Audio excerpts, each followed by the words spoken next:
Hello and welcome to the Data Dimensions webinar series, brought to you by the Masters of Science in Data Analytics and Policy program and the Johns Hopkins University Office of Advanced Academic Programs.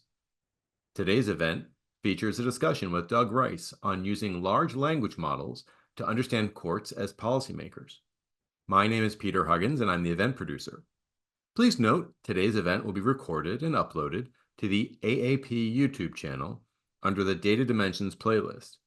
During the program, if you have any questions, please feel free to use the Q&A function, and we'll answer as many questions as possible during the latter portion of the event. With that, I will turn over the presentation to our moderator, Dr. Chris Kromphardt, Assistant Program Director for the Master of Science in Data Analytics and Policy program.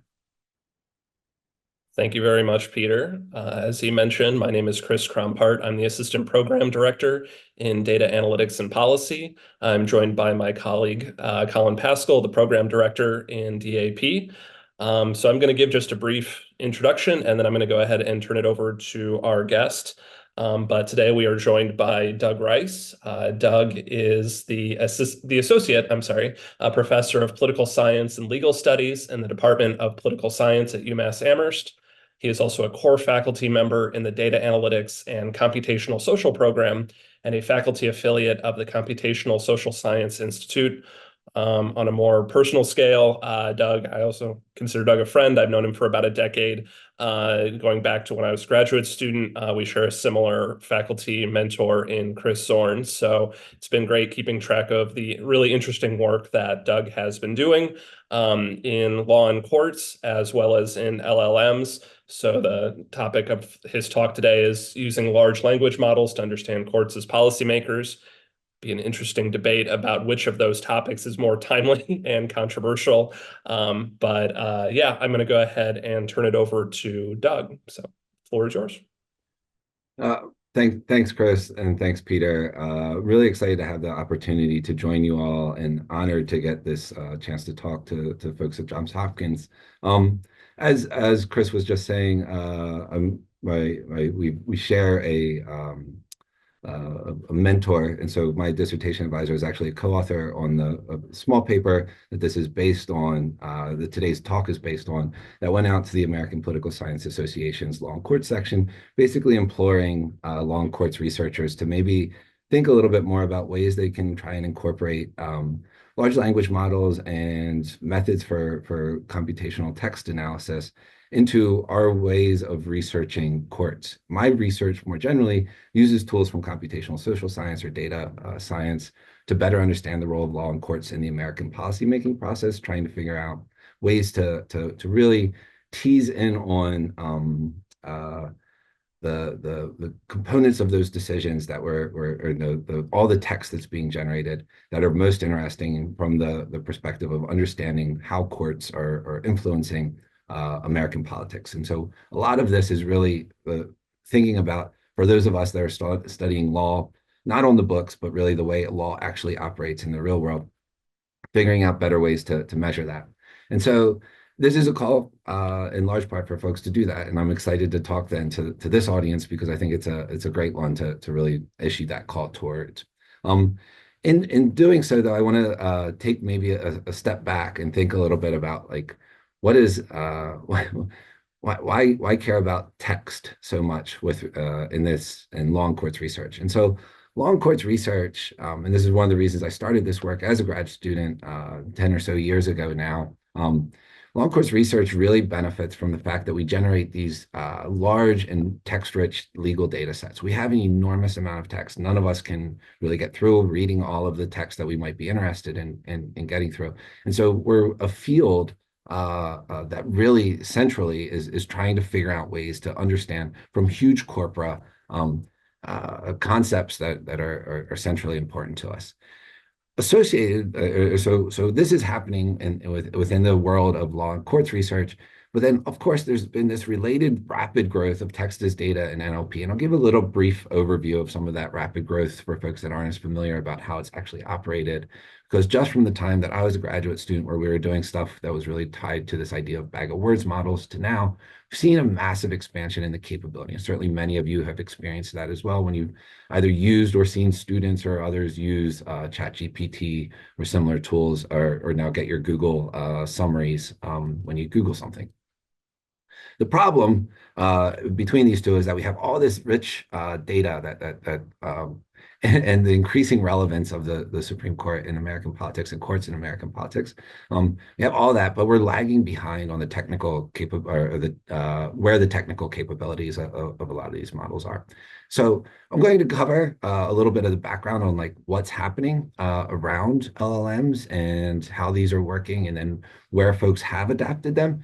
And then I'll try and cover some of the ways I've adapted them in my work, in part as a way of demonstrating where this is potentially useful going forward. And then I'll offer a few caveats at the end that really sort of like the pitfalls of that folks don't want to fall victim to. To get started, though, I want to give a very gentle history, and I'll emphasize this is like 20 years of text as data. It's not to ignore the fact that like folks have been studying text as data for a long time. It's all content analysis. We're taking rich text and reducing it in some numerical way to variables that we might be interested in studying. The past 20 years, though, have really focused in on big. At each moment, we feel like we've really hit it on the nail. We're doing such amazing work, and then we find out within a year that that's now outdated, and there's some new capability.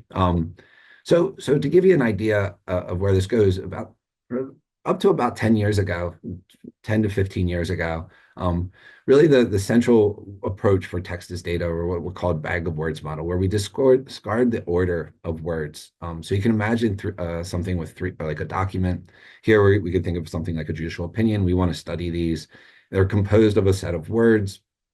And some of them will, right, you use word, so document 1 and document 2 will use word 1, but document 3 will not. And so we discard, the way this would generally work is we would discard all of that order. When I teach this, I would always put up like an example of Shakespeare, and then like we can look at what happens when we just reduce Shakespeare to a little grid that looks like this, right? We just say whether or not that word appeared or how many times that word appeared. We call this document feature matrix. Folks have probably run into this. Can do a lot with this. There's a whole suite of work around topic models. Up to, again, like 15 years ago, a lot of like search retrieval tools would really leverage these types of representations to give us a good idea of like, what are the things that I should be looking for? How do these documents relate to one another? Getting rid of that information, though, starts to treat like one way of thinking about that is it starts to treat the difference between word 1 and word 2 as like they're totally dissimilar. And the difference between word 1 and word 3 is exactly the same as the difference between word 1 and word 2. And so that's oftentimes very wrong, because imagine a version where our 3 words are like cat, dog, and potato, right? Cat and dog are very similar in lots of ways. Domesticated animals that live in our houses and have fur. Well, most of them have fur. And then on the other, but they're very different than potato. But like this distribution or this bag of words model is going to treat the differences of all of those as identical. And so folks, and this is an old linguistic idea, I actually think that language is better represented, words are better represented by these distributions across a bunch of weights. And they call these word embeddings. And about 15 or so years ago now, folks started to figure out ways to better, so there's this old idea from linguistics, but folks started to figure out better ways to mathematically estimate these based on the ways that words are co-occurring with one another. So there's a couple different algorithms. We can talk about it in Q&A if folks are interested, but they started to estimate the representations for each word. So now we have a word that instead of being a 0 or a 1 is going to get represented by a distribution. So here we can say there's a vector for each word. That vector is going to have 3 weights, a distribution across those weights. It will look something like this. The really important part here is once we started to do comparisons between these, we can start to say, okay, this is a vector similarity score. You've run into cosine similarity, anything like that before in your life. You might have heard some of these measures. But now if we start to calculate those, we can start to find the words that are more related to one another on the basis of those distributions. Worked really well for search retrieval. and for folks that are trying to identify the relevant stuff that you should be looking for off of some search query that you would put in. But it turns out it's also super powerful if we're trying to understand the language that justices, for instance, are using in their judicial opinions. To give you an example of how we ended up using it, right, in some of our work, we took an original data set of more than 400 or more than 1 million appellate court opinions. And so it's state Supreme Court opinions, the US Supreme Court opinion, US federal court opinions, giant corpus that we took off of, that we acquired. And then what we ended up doing with it is we ran what are called word embedding association tests. So we looked for the associations between these embeddings. And then you can start to think about that at larger scales. So that little example of like thinking about how similar the vector is for cat and dog versus cat and potato. Well, what we could also start to think about is like, well, what are some of the other concepts that we're interested in? For this one, in this project, what we did is we said, let's look at positive and negative language, and then look at stereotypically white and stereotypically African-American names. And then we could, on a basis of like huge sets of these, so giant set of positive and negative words, giant set of stereotypically white, stereotypically African-American names. Now we can start to look for like who's more associated with positive concepts, who's more associated with negative concepts. And as you can see from the title of this, one of the things we find there is that African-American, stereotypically African-American names are much more associated with negative language in judicial opinions. We look at this across a host of different time periods and a host of different levels, and consistently across all of those find evidence of that racial bias. And again, this is just on basis of like saying, let's take these, let's get an estimate of that word embedding for each word used in these judicial opinions, and then be able to do that at a larger scale. So we've seen this real progress in leaps and bounds. Where I'm leaving off there in that last paper is what are word to vec and glove, these semantic vectors that folks were starting to do. In the past, so to about 15 years ago, it was all these bag of words models. Now, and the stuff that y'all are probably engaging with a lot are the BERT and GPT or ChatGPT, and what are called context-aware embeddings or contextualized embeddings. And the big part of that is then recognizing that if we have like these representations that are on the basis of like how it's used across the entire corpus, what we really want is how a word's used in the specific spot in which the word is used. And so one way you might think about it is that the word dog can have, of course, the meaning of the furry little creature, but it could also have this other meaning, which is that like there was a football player yesterday who did not suitably chase after someone that was a wide receiver that was getting away, and they were said he was dogging it, right, or he dogged it. And so we have a same word, but based on the context in which it is used, means vastly different things. And so what we really want to be able to do is start to have a representation for that word in each one of those contexts. That context is, we all recognize that it's very crucial in language, but it's become the central part of what's being contributed in these ChatGPT and similar large language models going forward. And so what they do is they start to try and predict on the on architectures that are adapted from really, and insights that are really adapted from these static embeddings, start to predict words on the basis of the context in which they're used. They do that either on like predicting the next word, predicting the last word, some mask modeling objectives. But the general idea here is that we're going to predict what word wouldn't be used, and we'll use embeddings on the basis of, in order to predict that. And those embeddings are going to be different depending on the spot in which that word is actually used. An example of this, then, it becomes really useful in summarization, translation, question answering. Example being your experience with ChatGPT. You put in your query, but what it's really going to start doing then is going through and looking for the words that are most probable to generate off of the stuff that you're asking it. How is this being applied like a standard off-the-shelf LLM? It was really interesting recent work by Elliot Ash, Aniket Kasari, and other folks that were trying to understand a question that is central to Chris's research, to my research, whether or not people actually understand judicial opinions. There's a lot of work that tries to say that well, the judges are going to care about public opinion. Maybe some of them care about it more than others, but there's always this underlying question of like, do people actually care about the judicial opinions? Does it have any persuasive effect to them? They can't go read 30 pages of really dense legal language. And so one of the things they're trying to figure out is whether or not these models can do a good job of translating those for us. And can we help people, therefore, understand judicial opinions?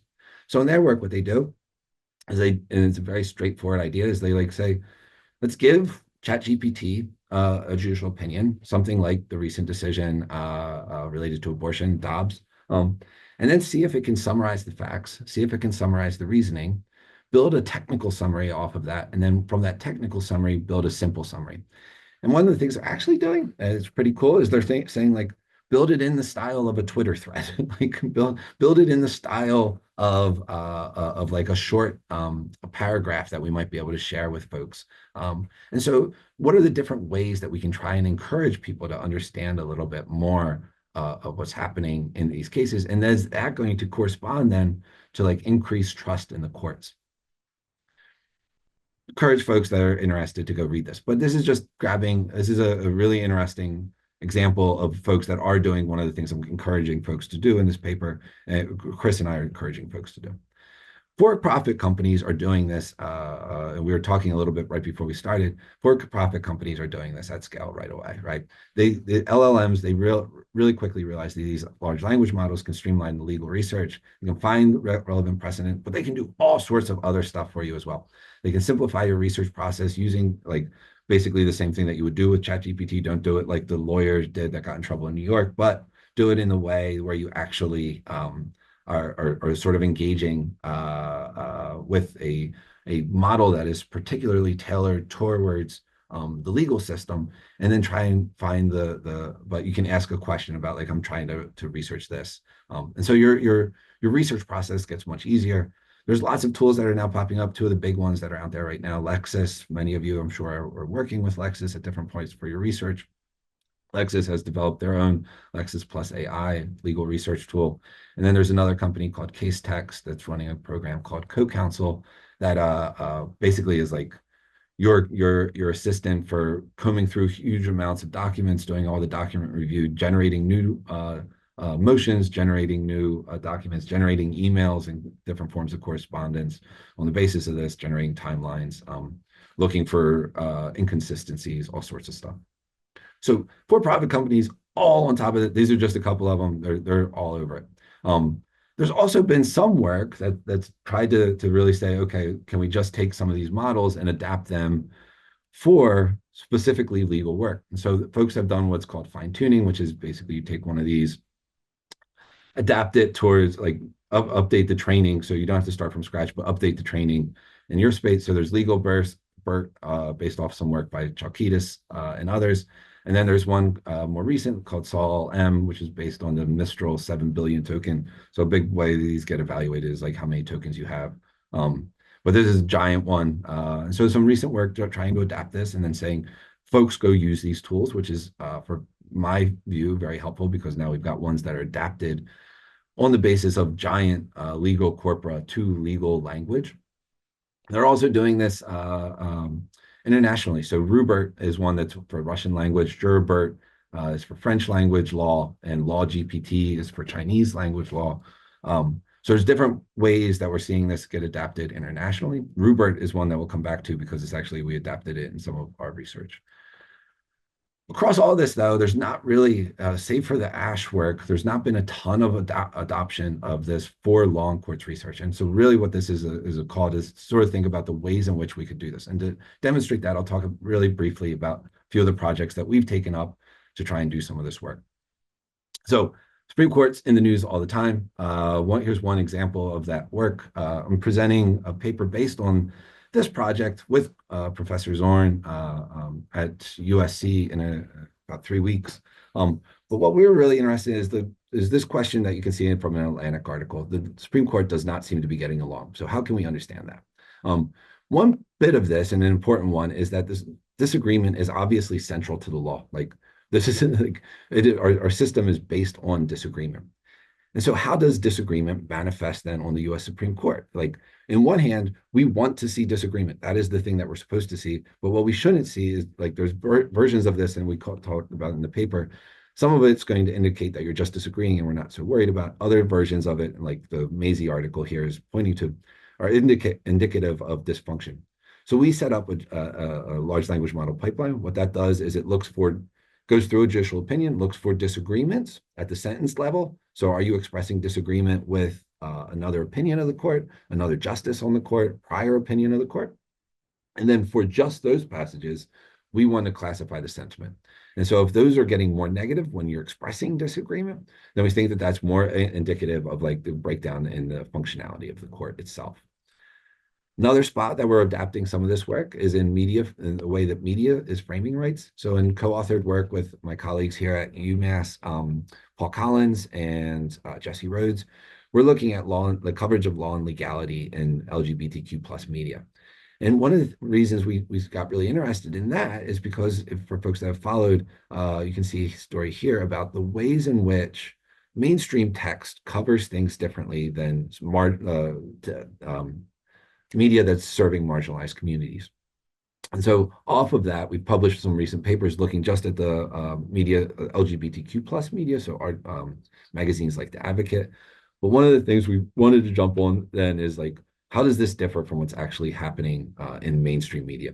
So we looked at how our rights claims covered differently across mainstream specialized media, got about 5,000 articles, some from mainstream periodicals like the Washington Post and New York Times, but then a whole bunch from LGBTQ plus periodicals. And we focused in on bathroom bills. And we ran some initial work. You can see here, this is like old bag of words level stuff. So the higher up you are on this, the top panel is for LGBTQ plus media, bottom panel is for mainstream media. Top bit is like you're using these words more frequently. And the bottom again is like the higher up you're using it more frequently. One of the things you'll note is that when the mainstream media talks about bathroom bills, they're talking about it in terms of politics. When LGBTQ plus media talk about it, they're talking about it with respect to rights and equality. So we have like really good evidence that they are covering things very differently. One of the things we did off of that is then have a large language model that would read all of these articles and help us develop a survey experiment. So we said, do one paragraph that's just describing the state of the world on the basis of the shared style and characteristics of both of these sets of articles, but then do one paragraph that's just based on the LGBTQ coverage and one paragraph that's just based on the mainstream coverage. And then we'll see if that LGBTQ plus coverage has some effect. And that's being run through a national survey, and we've got that out in the field. So it's helping us set up this survey experiment. The last one is one that relates to some work that pushes me a little bit afar, but is, I think, really interesting in the sense that I'm working with another colleague here at UMass, Laura McCarthy, and Alex Lokmutov, who works for OVD Info, a human rights organization. Russia passed a new law that, in light of their invasion of Ukraine and their war on Ukraine, that punished those who discredit the military. So it's this new law. They've had more than 10,000 cases since its passage. More than 90% of folks have been convicted, but there's tons of questions about what's actually happening here. We were able to get access to the opinions for these, and what we wanted to really know are like, how are judges interpreting it, and how are people then engaging with the legal system? So we did some work on combing through those, again using I mentioned earlier Rubert, a Russian language model. One of the things we did off of that then is trained a model to predict how people would try and defend themselves in a system where 90% of people are getting convicted. Perhaps interesting, right? We can look at the average fines that folks are getting.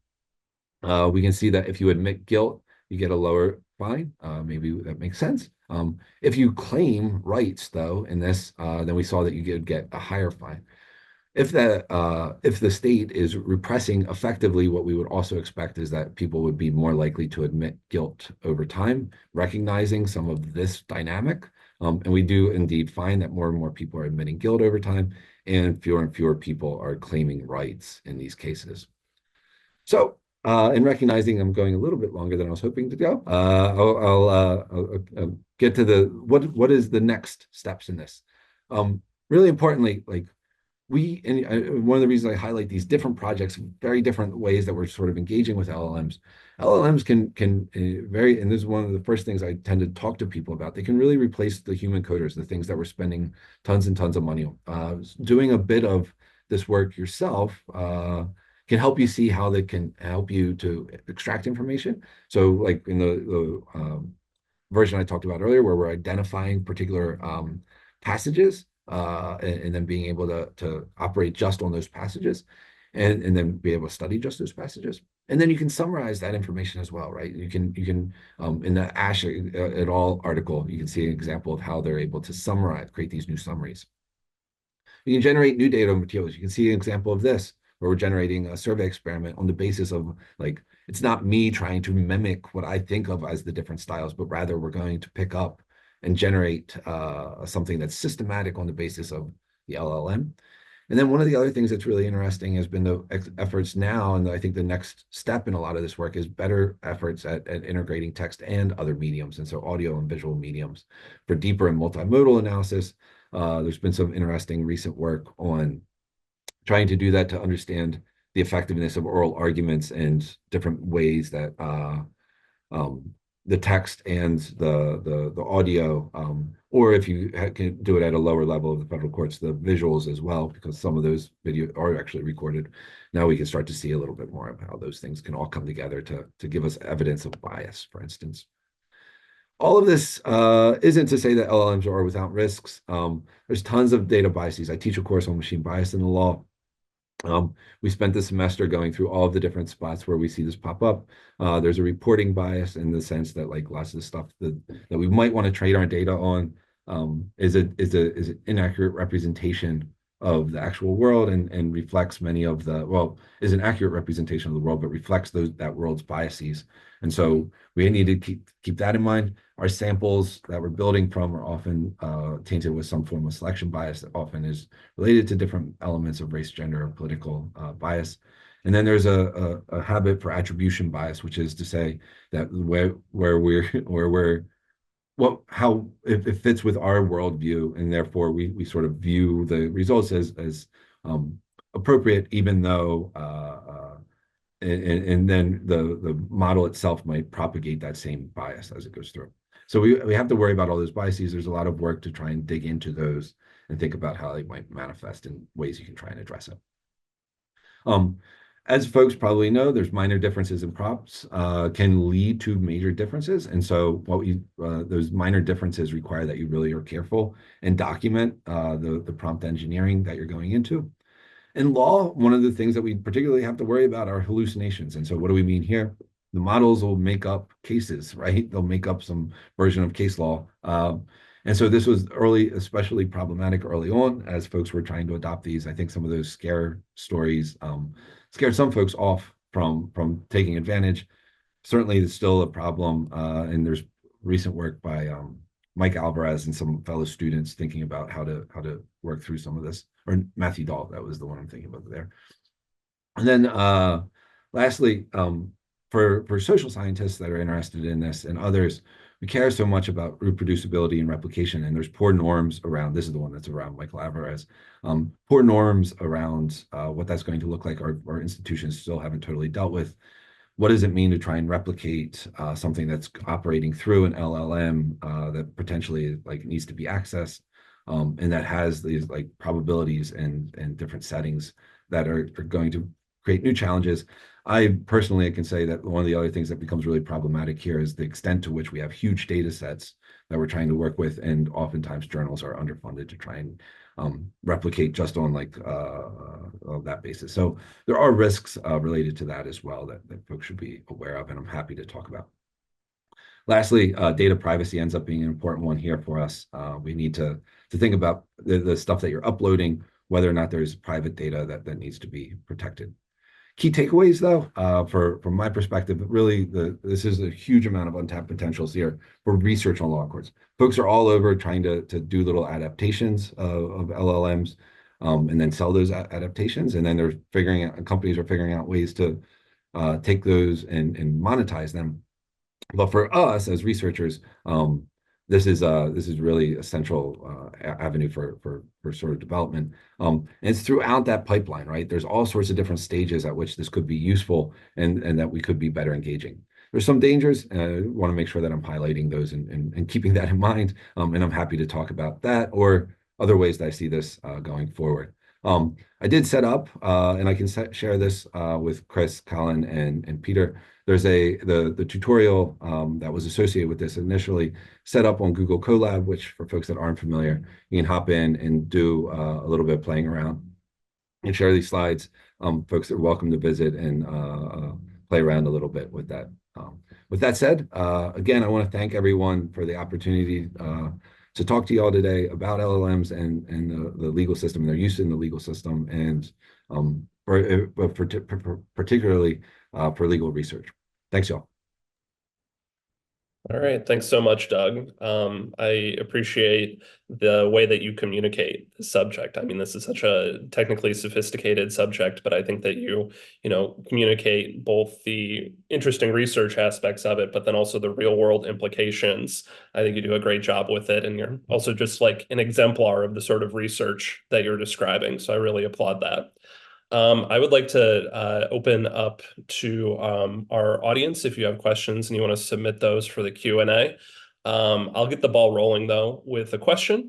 And I'm curious if you could talk about how researchers might collaborate with other researchers on this. I think that there's a lot of great potential that you've highlighted, but some of this is very technical. One of your critiques is the people who have the technical abilities might not have like the interesting, like substantive questions about, to be frank, like a pretty crazy Supreme Court right now.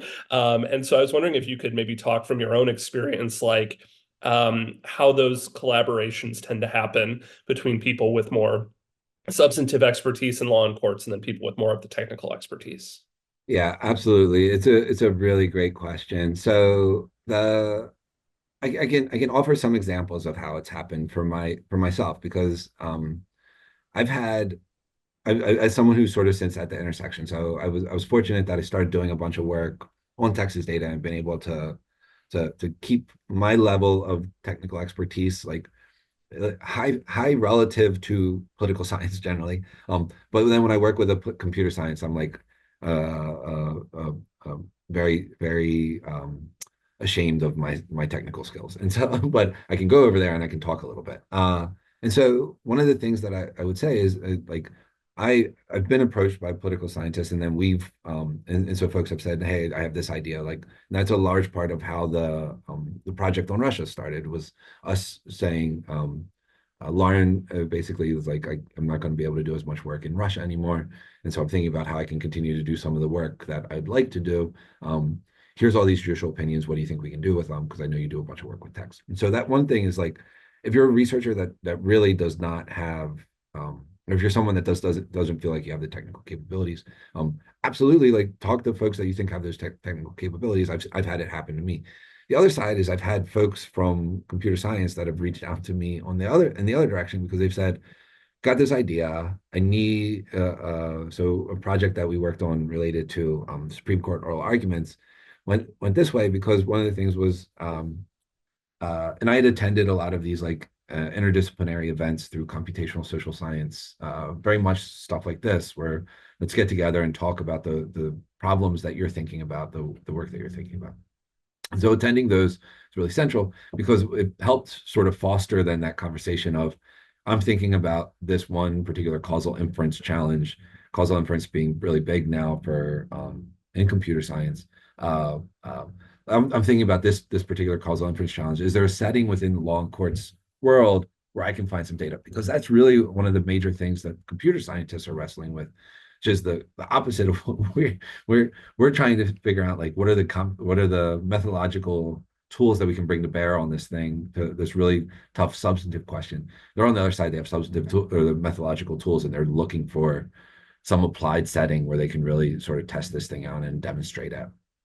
And so building those interdisciplinary collaborations has been like, it could just be like I'm reaching out to you via email, reaching out to you at an event, but it's also like going to some of those interdisciplinary events. There's a lot of support behind it. more generally, because I think a lot of folks are, and like these data science programs are really popping up around the idea that being able to meld substantive expertise and technical expertise is so central to realizing the promise of a bunch of these tools. Yeah, it strikes me that you're operating at the center of the Venn diagram of like a lot of areas that you're going to see interdisciplinary teams using these sorts of methods, gathering these sorts of data, understanding these sorts of data, coming up with substantive questions for that. And so, the days of the solo researcher working alone in a office, much like you can see behind you, if they were ever true, are probably past. So, Colin, I'll turn it over to you if you have a question.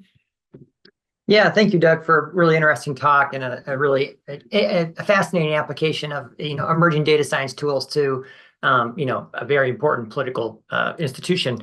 And also, just for everyone in the audience, if anyone does have a question they want to pop in, more than welcome to. But I will ask another question that's actually a little bit more foundational, because I think a lot of the people that are maybe watching or who might watch the recording of this talk are kind of just starting their data science journey. And so, you talk about something that's kind of the end product here, and it's fascinating. But I was wondering if you could just share a little bit more in terms of just mechanically, like if you wanted to do an analysis like this, or if you're writing one of these papers, like what kind of technology stack do you even need? Like, is it just you and RStudio or Colab, or kind of just mechanically, how do you do this? Put the pieces together. If you wouldn't mind sharing that, I think it would be a nice insight. Yeah, absolutely. Again, really good question. I mean, I'll like sort of caveat this slightly, just to say that it probably depends on the particular project. And there's so many different spots where you can sort of pick this up and run with it that there's probably different projects are just going to have different requirements. That said, so like some of them I've been able to do in RStudio, working just within R, and my background was generally R. And so historically, like R's had some ability to do this. The reality now is like a lot of it's Python based. And so that makes it a little bit more challenging, but for folks that don't have the background in Python. But with that said, there's such good support around getting started for many of these that is actually like like a really quick Google search will turn up about probably 100 different tutorials on like getting started in Python. The other thing that's like how our LL so we talk about we were talking briefly earlier about like the dangers for lawyers and being replaced by LLMs, where I think this is actually like maybe even bigger concern is for computer science folks that are the elements of all of this code that they put out there. And then if you work in Colab, which I love, do a bunch of work in Colab, take advantage of the fact that they have GPUs that you can access right off of it and everything. And especially if you're doing some of this work, it would work a lot faster if you can access some of those. And so set it up off of that, and then it'll also give you sort of like you can in real time sort of say, here's what I'm thinking about. You can get like a little helper the entire time. And so if you're just getting started, Colab's a great spot. It's one of the reasons I set up that tutorial over there. And even from the time that we set up the initial tutorial to now, capabilities are so much better that I think it's a really it'd be especially if you don't have too much familiarity, it's a really smart starting point.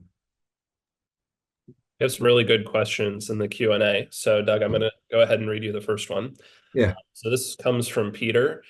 In the different country and language models you presented, do you think that some of the inherent legal history differences can be uncovered? For example, the English common law versus Napoleonic law. Yeah. Really good question. Yeah. So, yes. There's a there's a couple of folks that have been working on doing basically like giant histories of English case law. And there's other versions of this that you might imagine. If you started to dig into those, I think, and they've done this much more with like a focus on really the bag of words versions of this. If you imagine trying to adapt some of the models that some of the LLM sort of type models, the stuff that we're going to get much richer stories, you're going to be able to track those differences over time at a much a much improved level of granularity. So I think there'd be a ton of opportunity to start to track those cultural differences in the way that societal differences in the way that people are using particular terminologies, particular chunks of the law, because the folks are already doing this with simpler approaches. So we have a question then from Ashley. And so she says that you talked about the movement through different models as time goes on, but are the older models still useful? For Yeah. instance, for more rote documents, which change language very little, are bag of words models better for understanding the difference, or are more semantically minded models still superior? May I Yeah. actually add one quick thing to that too? Yeah. I mean, Yeah. one thing I think is interesting about this is that the style of legal writing changes across time. So if you're trying to put cases from, 1910 with, Holmes writing legal decisions, you try to compare that stylistically or semantically to something that's been written in the last several years. Not only is the content different, but literally the tone is different. So I wonder, that is, bag of words, Yeah. you understand the drift where I'm Yeah. going. Yeah. Yeah. It's so there's a few things I want to say. Colin, I'll take your point first, just because it's like fresh on my mind. That over time change is really important for the Supreme Court, in the sense that the when I first started doing like the bag of words stuff with the court, it always caused tons of problems, because we would do the whole history of the court, and we would get all these cases about maritime law, and it was just like, no, they don't do any of this anymore. What are these things that are uniquely identified here or early on that now are really easy to identify with bag of words, but is like such a small part of their job. And so 100% the court and the bag of words are pretty poor at being able to like pick up on that like level of change. Whereas I think some of the other models would actually, because they're so based on contextual usage, probably would do a little bit better at picking up on some of that like changing characteristic of the conversation. That's not to say that the other models are not useful, though. So I think this is a really important point. Folks will, and it's one that when I teach Texas data courses, one of the things that often we'll have during the course of the semester is a student will say, well, what's the right sort of tool to use here for this question? In a way that, like, when you're thinking about the dependent variable in some modeling framework, there's like an appropriate or more appropriate choices versus other. And I always end up saying, well, there's like 100 different ways you could do it, and it's just up to you. There's not necessarily one choice that's going to be better. They're just going to have different values that are going to potentially be more useful to you, and it really depends on your specific research setting. The other thing I constantly talk about in that is that we one of the most underutilized tool is very simple tools for like information extraction. So because, and this is particularly true for like legal language, it can be documentation can be very formulaic, and that actually works really well for just like standard information extraction tools, where you don't necessarily have to have the ability to or you don't have to have a human go through and code up all these things. Rather, it's going to be pretty straightforward to like write something that's going to go through and hunt down these individual chunks. And the LLM can be useful in identifying those particular, like the markers that will identify those particular chunks as you go through.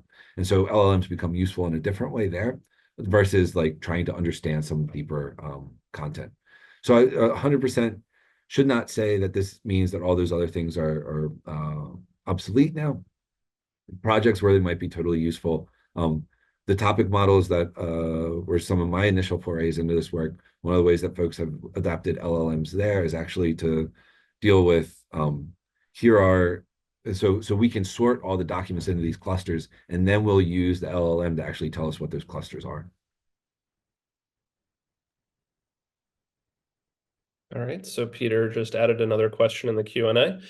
Does phraseology guide the models in the legal reasoning? Since there are a lot of Latin phrases, I figure that should guide the context. Yeah, so a common feature of legal writing is the prevalence, especially of Latin. And so Yeah. comment on that. Yeah, and this is this actually popped up a lot in the Ash and Kasari paper that I mentioned earlier, where that's one of the things that they're really trying to deal with is the extent to which um, an LLM can effectively translate this like level of complex legal language. And so one of the things we're going to start trying to test off of that is like, is it actually accurately capturing some of these concepts? One of the things they found was they're doing pretty well. But they like you have to be careful with the way in which you're prompting it for it to actually like get the summaries to be accurate of the content that you're sort of aspirationally going to be getting after there. All right, so we have a question. Sorry, we have a question from Christianis. I deal with geospatial analysis pixels, and our LLMs are able to achieve a 70% accuracy, which in most cases is useless since our accuracy standards are above 95%. Yeah. LLMs are far away from replacing an analyst. Is this a similar issue for your field of study? Yeah. Oh, that's really good. So so there's not a replacement. I mean, unfortunately, there probably is like an element of replacing professors. Law, on the front of like practicing lawyers, they're 100% is much more of like a risk there. One of the spots that I probably slowing that is the extent to which folks gave a little bit of a nod to this earlier, but the extent to which folks are sloppily and like practicing lawyers are sloppily employing LLMs in a way that gets a bunch of news because they adopt it and the models are just going to give them information that is wrong. And so there is an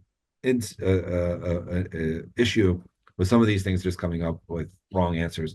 Matthew Dahl, I think I mentioned earlier as well. One of the other things that they have a recent paper that was looking at some of these like legal hallucinations, and that's a big part of this is like, are you just making up the law as you go in? One of the reasons that they're trying to train these specifically on um, uh, like open sourced judicial opinions is to try and deal with that, to deal with the first level, which is you can't just go ask ChatGPT some of the stuff in the way that Elliot Ash and others may have done in their stuff. Maybe we need to instead do it where we get into the specifics of uh, the, uh, the like how it's operating, like the answer, like we need it to be legally backed. And then that's the sort of doll work that says we can avoid some of those legal hallucinations. Problem is that you like really that's all the public stuff, right? And so where we do actually see this probably happening is with the private, so like case text co-counsel, and like none of us can probably afford to try this out and figure out, and all of the stuff is proprietary. And so how much do we know that that's actually working? They say it's working amazingly, and they have great models that are doing the work at a really high level with a really high level of validity and all sorts of protections. But it's all proprietary, so we don't really know aside from the way they're guaranteeing it until somebody buys it and then tests it out. So I was really interested in the work that you talked about. I think you said it was Ash and Kasari. I'm interested in the article about making the actions of, Supreme Court in particular, but maybe the all different levels of the judiciary and in general, just more intelligible. And I find that really interesting. I was wondering if you could just talk a little bit more about like, are they finding, does that matter? Like, do we have an understanding of like how people tend to perceive the judiciary, which, not to be a cynic, but maybe to be a cynic, that oftentimes judges benefit from the law being less intelligible. And so I guess I'm just sort of wondering, is there a potential for people to be more knowledgeable about how courts operate and what this might mean for greater transparency or greater equity from institutions that have long benefited from being difficult to understand? Yeah, so it's a really I'm almost interested in hearing like what you would expect. And I apologize for the sound. I was doing something in the building. If it's a loud sound in the background, I have no idea what it is. Um, so I think generally like folks are like, well, if you maybe this is going to have some like the history of this is generally this idea that like I can tell you if I explain the law behind the decision in a way that like is more accessible, maybe that's going to increase your trust in the institution itself, right? Like, and so we have the Supreme Court that's suffering from this public approval crisis. Um, can we see that there's actually like a change? What what is maybe sadly seems to happen instead from my memory of their work, and it's a really fantastic paper again. I think a really clever way of trying to think about like how these things could be leveraged. My memory of the work is when they tried to like then run some survey experiments to have folks go read like the summaries, like so read the syllabus, read a summary, and like see if folk like see what the difference in approval of the court is, approval of the decision. Generally, what they're finding instead is that just sort of like, oh, I understand it now, but just hardened my opinion. It's just like it just made me more confident that the court got it right or wrong in very political ways. That makes sense. We have another question in the Q&A. So one of the eternal questions we were taught in law school is determining what is dicta and what is law. Do you know of any research that is geared toward prediction about which is which?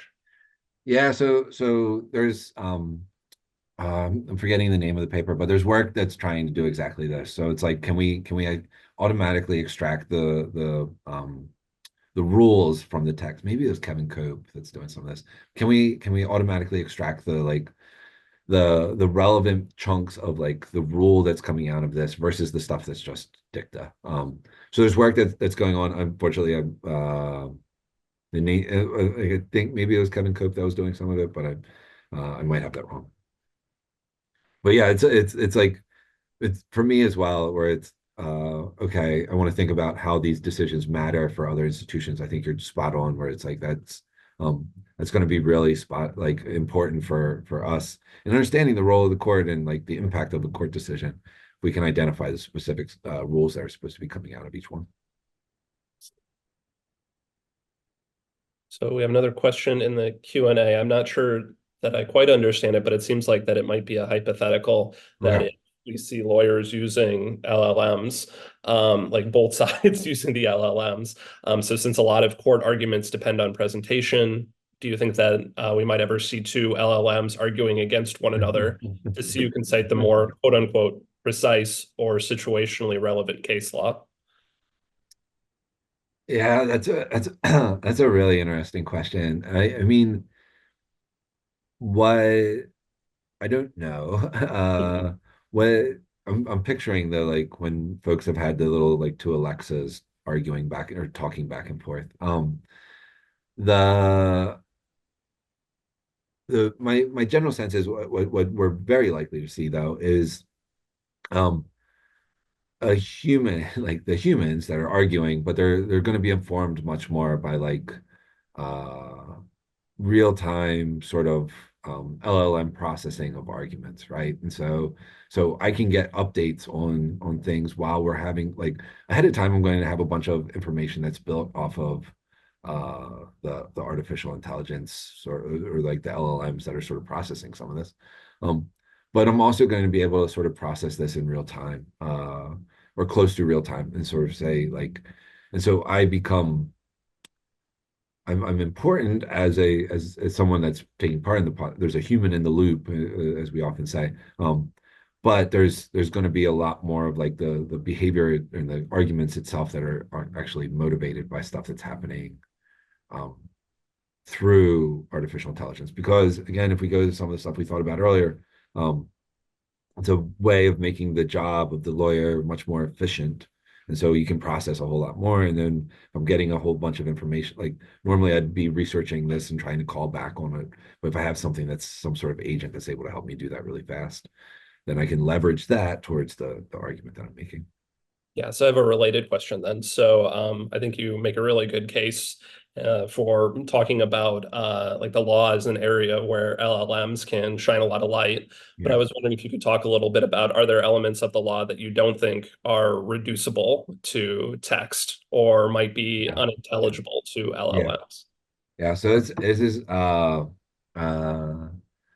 one where so this goes very much to the heart of like this machine bias in the law course where we're sort of like we spend a bunch at the beginning sort of giving an overview in that class of like how these things work. What are some of the issues with evaluating them? Because it's all legal studies students that I teach it to, and we're thinking about then how does it matter in the legal system, and where are the spots that we really think that this is going to be potentially like an issue? And the big one that I'll say, and I'll give credit to my students that they always come back to is the extent to which um, where there are things that as a judge or a jury member or something that you are just going to have a level of sort of empathy or compassion that may enter into this process.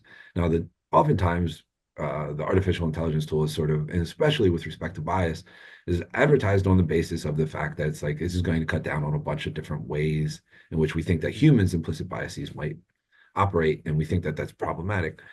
One of the ways that the students would come back on those is like sure, sometimes, but it's sort of the Jean Valjean story of do are you able to take into consideration broader societal and human context in a way that we might want a system like this to operate? And so as we get into some of these like deeper considerations of justice, that's where it's like that is not going to be able to handle those things. That is a human in the loop necessity that we really need to be mindful of.